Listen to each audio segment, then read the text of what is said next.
Assalamualaikum warahmatullahi wabarakatuh. Halo guys, nama saya Amalia Tiara Putri Balkis dan Muhammad Hasbi Farhan Ginani. Kami dari kelas 10 IPA ingin menjelaskan tentang tenaga eksogen. Penghancuran massa batuan menjadi tanah. Pelapukan menjadi tiga. Yang pertama, pelapukan fisik, proses penghancuran batuan menjadi pecahan yang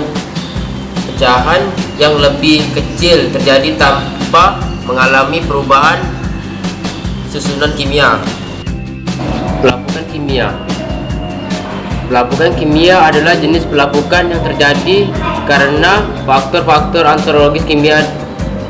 Salah satu faktor penting dalam pelapukan kimia adalah air. Ini contoh gambar pelapukan kimia. Pelapukan biologis adalah pelapukan yang disebabkan oleh organisme melalui aktivitas.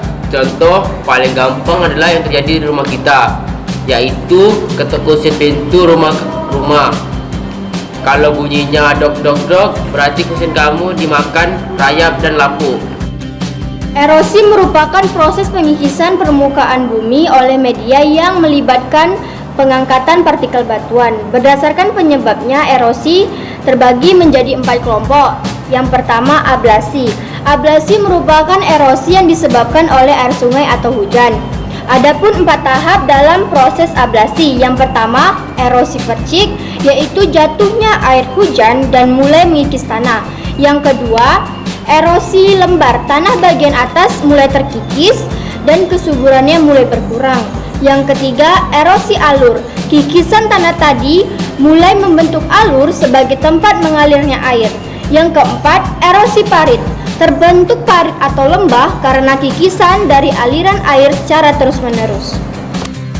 Kedua, yaitu korasi atau deflasi. Korasi atau deflasi merupakan erosi yang disebabkan oleh angin. Biasanya korasi dan deflasi ini terjadi di daerah gurun.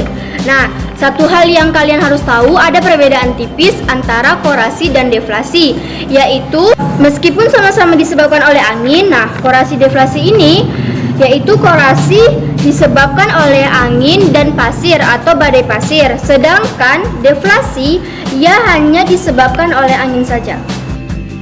Yang ketiga, abrasi. Abrasi adalah proses pengikisan pantai yang disebabkan oleh gelombang laut. Kalau kalian hobi jalan-jalan ke pantai, salah satu tempat yang kalian dambakan pasti berdiri di pinggir tebing.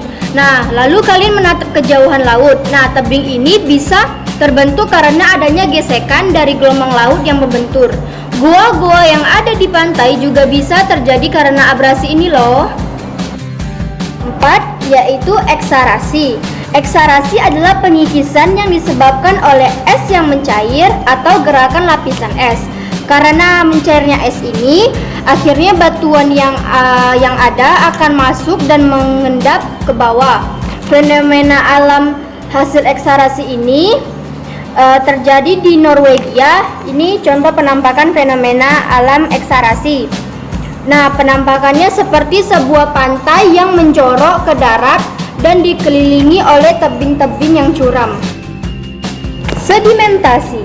Sedimentasi adalah peristiwa mengendapnya material batuan yang dibawa oleh angin atau air. Kalau pada erosi dan pelapukan biasanya bersifat merusak. Nah, kalau pada sedimentasi ia bersifat menambah material baru.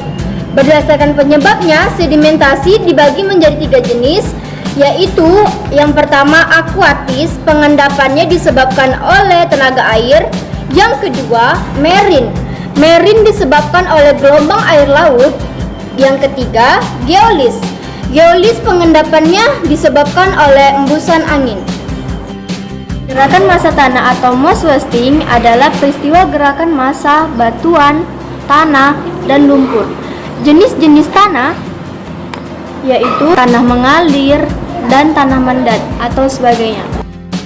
Lembaga pengelola data geologi di Indonesia yang pertama Lembaga Penerbangan dan Antariksa Nasional. Yang kedua, Badan Informasi Geospasial. Yang ketiga, Badan Perencanaan Pembangunan Nasional. Yang keempat, Badan Geologi. Yang kelima, Badan Meteorologi, Klimatologi, dan Geofisika. Sekian dari kami. Mohon maaf atas kekurangan dan kesilapan. Saya akhiri. Wabillahi taufiq wa hidayah. Wassalamualaikum warahmatullahi wabarakatuh. Sampai jumpa.